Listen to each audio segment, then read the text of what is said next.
माता दी, जय मां ललितांबिका। कैसे हैं आप सभी? मैं उम्मीद करता हूं आप सभी स्वस्थ होंगे और आनंदित होंगे। भगवती जगदम्बा की कृपा आप और आपके संपूर्ण परिवार पर निरंतर बरस रही होगी। तो आज जो हम जानकारी लेके आए हैं वो इस विषय पे लेके आए हैं कि माता बंगलामुखी कौन है। ये 8वीं महाविद्या है। मैं उम्मीद करता हूँ कि आप सभी को जानकारी पसंद आएगी, और जानकारी पसंद आए तो एक लाइक करें, कमेंट में जय माता दी लिखें, और चैनल पर पहली बार आए हैं तो चैनल को सब्सक्राइब कर लें। तो आइए वीडियो शुरू करते हैं। बंगलामुखी पीत वर्णा है और इन्हें षटकर्म की अधिष्ठात्री माता कहा जाता है, जैसे मारण, मोहन, उच्चाटन, विद्वेषण, स्तंभन, वशीकरण आदि। माता बंगलामुखी की साधना से शत्रुओं का भय समाप्त हो जाता है और वाक सिद्धि देने वाली माँ है। ये वाक सिद्धि देने वाली हैं। जो साधक नवरात्रि में इनकी साधना करता है वह हर क्षेत्र में सफलता को प्राप्त करता है। महाभारत के युद्ध के समय भगवान कृष्ण और अर्जुन ने कौरवों पर विजय हासिल करने के लिए माता बंगलामुखी की पूजा और अर्चना की थी।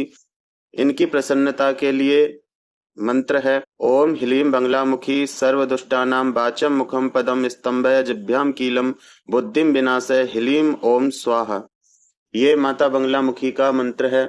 इसका साधक जाप करते हैं, और जो माता बंगलामुखी की साधना करते हैं वो इस मंत्र का जाप अवश्य करें, क्योंकि ये माँ का मूल मंत्र है। ये माता बंगलामुखी की प्रसन्नता को बढ़ाने वाला मंत्र है, माता की कृपा प्राप्ति का मंत्र है। ये माता पीले वस्त्र धारण किए हुए हैं। ये माता पीले पुष्पों की माला से सुशोभित हैं। पीले कन्नेर की माला धारण किए हुए हैं। पीले गुड़ैल के फूलों की माला धारण किए हुए हैं। ये पीत वर्णा है। इनको पीत वर्णा भी कहते हैं, इनको पीतांबरा भी कहते हैं। और देखिए, माता ललिता षोडशी जो तीसरी महाविद्याएं हैं, माता राज राजेश्वरी, ललिता त्रिपुर सुंदरी, जो माता ललिता की सेनापति हैं, देवी दंडीनाथा, वही माता बंगलामुखी हैं। त्रिपुरा रहस्य पढ़ेंगे तो उसमें आप देखेंगे कि माँ ललिता के साथ जो दो शक्ति प्रमुख रूप से रहती हैं वो हैं देवी दंडीनाथा और देवी मंत्रीनाथा। तो देवी मंत्रीनाथा माँ ललिता की मंत्री हैं, जिनसे माँ ललिता राजराजेश्वरी मंत्रणा करती हैं किसी भी युद्ध को करने से पूर्व। देवी दंडीनाथा माँ ललिता त्रिपुर सुंदरी की जो सेना है उसकी सेना नायक हैं, और शत्रुओं को दंड देने में और ये शत्रुओं को दंडित करने में प्रमुख हैं, इसीलिए इनका नाम भी दंडीनाथा है। आइए जानते हैं माता बंगलामुखी के प्रागट्य की कथा, कि माता बंगलामुखी का प्रागट्य कैसे और कब हुआ।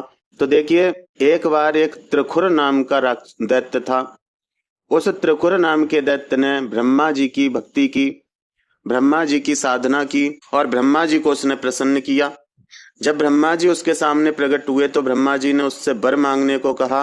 तो त्रिखुर ने ब्रह्मा जी से 2 वरदान मांगे। एक ऐसा बवंडर जिससे पूरे ब्रह्मांड को नष्ट किया जा सकता था। ब्रह्मांडीय बवंडर उत्पन्न करने का वरदान मांगा, संपूर्ण ब्रह्मांड नष्ट हो सकता है। दूसरा वरदान त्रिखुर ने मांगा, मुझे ब्रह्मांड की कोई भी शक्ति युद्ध में परास्त ना कर सके, क्योंकि त्रिखुर बहुत ही बुद्धिमान था। त्रिखुर को अपनी बुद्धि पर बहुत घमंड था, जिसके कारण उसने अमरता का वरदान ना मांगते हुए ऐसा वरदान मांगा जो असंभव था। लेकिन त्रिखुर ये भूल गया कि भगवान के सामने बुद्धि नहीं भाव चलता है। तो त्रिखुर के अंदर अहंकार आ गया, और जब त्रिखुर के अंदर अहंकार आया तो उसने ब्रह्मांडीय बवंडर उत्पन्न किया। और ब्रह्मांडीय बवंडर जब उत्पन्न किया तो उसमें सभी ग्रह, नक्षत्र, तारा मंडल उसमें समाने लगे। और जब वो बवंडर सभी ब्रह्मांडों को निगल रहा था तब त्रिदेवों ने आके उसको रोकने का प्रयास किया, लेकिन वो बवंडर थमने का नाम नहीं ले रहा था। त्रिखुर का वध भी नहीं कर पा रहे थे, क्योंकि त्रिखुर ने वरदान ये मांगा था कि कोई भी शक्ति जो ब्रह्मांड में विद्यमान है वो मेरा वध ना कर सके। तब भगवान शिव ने जब देखा कि त्रिखुर का वध हम नहीं कर सकते, इसके लिए तो कोई अन्य शक्ति को उत्पन्न होना पड़ेगा, तब भगवान शिव ने नारायण से कहा कि हे नारायण, तुम माता राज राजेश्वरी ललिता त्रिपुर सुंदरी के पास जाइए और उनसे प्रार्थना कीजिए, इस दुविधा से अब हमें वही निकाल सकती हैं। तब भगवान नारायण भगवान शिव के वचन सुनकर नारायण और ब्रह्मा जी हरिद्रा सरोवर के तट पर पहुंचे, और वहां माता ललिता राजराजेश्वरी का ध्यान करने लगे। ओम सिंधूरारुण विग्रहं त्रिनयनां माणिक्यमौलि स्फुरत्तारानायक शेखरां स्मितमुखी मापीनवक्षोरुहां पाणिभ्यामलिपूर्णरत्नचषकं रक्तोत्पलं बिभ्रतीं सौम्यां रत्नघटस्थरक्तचरणां ध्यायेत् परामंबिकाम्। इस प्रकार से नारायण और ब्रह्मा जी माता ललिता राजराजेश्वरी की स्तुति करने लगे और उनकी स्तुति से प्रसन्न होकर भगवती राजराजेश्वरी प्रकट हुई। तब भगवती राजराजेश्वरी ने कहा कि हे नारायण, आपके यहाँ आने का उद्देश्य मैं जानती हूँ, लेकिन आप चिंता ना करें, इस समस्या का समाधान है मेरे पास। और इतना कहते ही माँ ललिता राजराजेश्वरी ने नेत्र बंद किए और नेत्र बंद करने के बाद उनके हृदय से पीतवर्णा माता बंगलामुखी का प्रागट्य हुआ।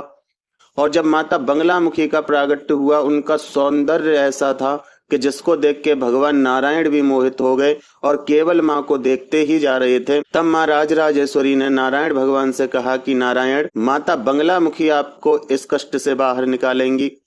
जब माँ ललिता के शब्द नारायण भगवान के कानों में पड़े तो नारायण भगवान चेतन अवस्था में आए।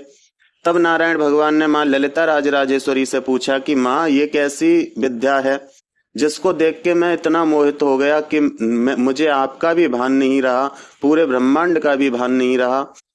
तब माँ ललिता ने कहा कि हे नारायण, ये देवी सटकर्म प्रदान करने वाली हैं और जो त्रिखुर बुद्धिमान बनता है उसकी बुद्धि के साथ देखिए कैसे खेल खेलेंगी और कैसे उसको परास्त करेंगी। इसीलिए उसकी बुद्धि को देखते हुए मैंने अपना ही स्वरूप बंगलामुखी के रूप में प्रकट किया है। आप जाइए और आपके कष्ट का निवारण अब शीघ्र ही होगा। इस प्रकार से सांत्वना देके नारायण भगवान और ब्रह्मा जी को माँ ललिता राजराजेश्वरी ने वापस भेज दिया।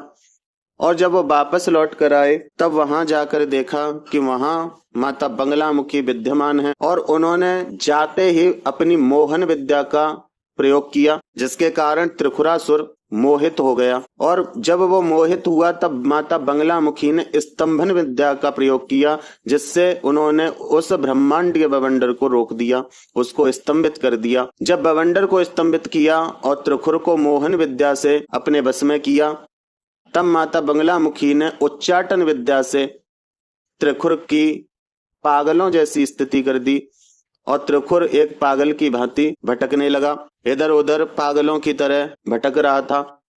फिर तब माता बंगलामुखी ने उसको स्तंभन से बाहर किया, उसको उच्चाटन से बाहर किया।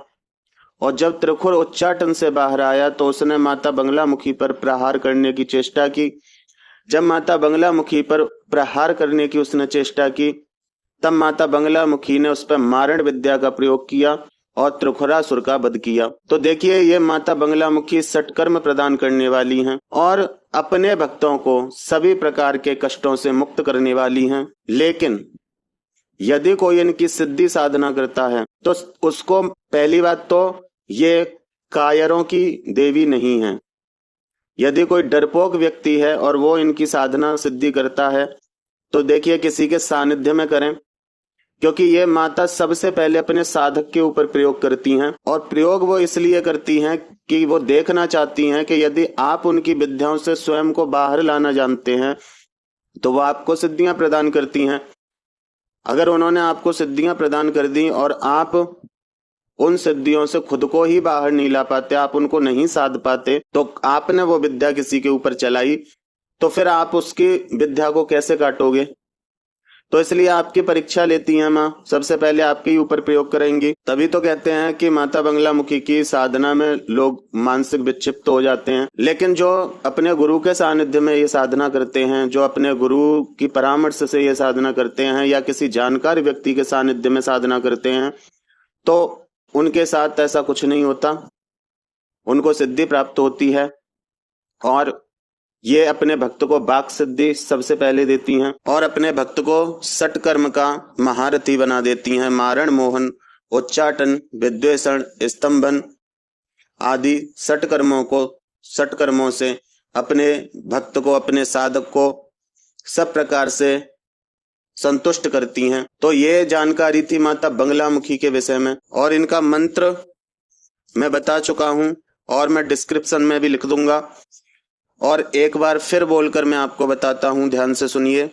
ओम ह्लीं बंगलामुखी सर्वदुष्टानां वाचं मुखं पदम स्तंभय जिह्वां कीलं बुद्धिं विनाशय ह्लीं ओम स्वाहा। ये माता बंगलामुखी का मूल मंत्र है। तो मैं उम्मीद करता हूं कि आपको मेरे द्वारा दी हुई जानकारी पसंद आई होगी। यदि जानकारी पसंद आई है तो एक लाइक करें, कमेंट में जय माता दी लिखें, और चैनल पर पहली बार आए हैं तो चैनल को सब्सक्राइब कर लें, क्योंकि ऐसी ही नई नई जानकारियां मैं लेके आता रहता हूं। तो फिर मिलते हैं एक नई जानकारी के साथ। अपना और अपने परिवार का ध्यान रखें, भगवान की भक्ति करते रहें। जय माता दी, जय मां ललितांबिका।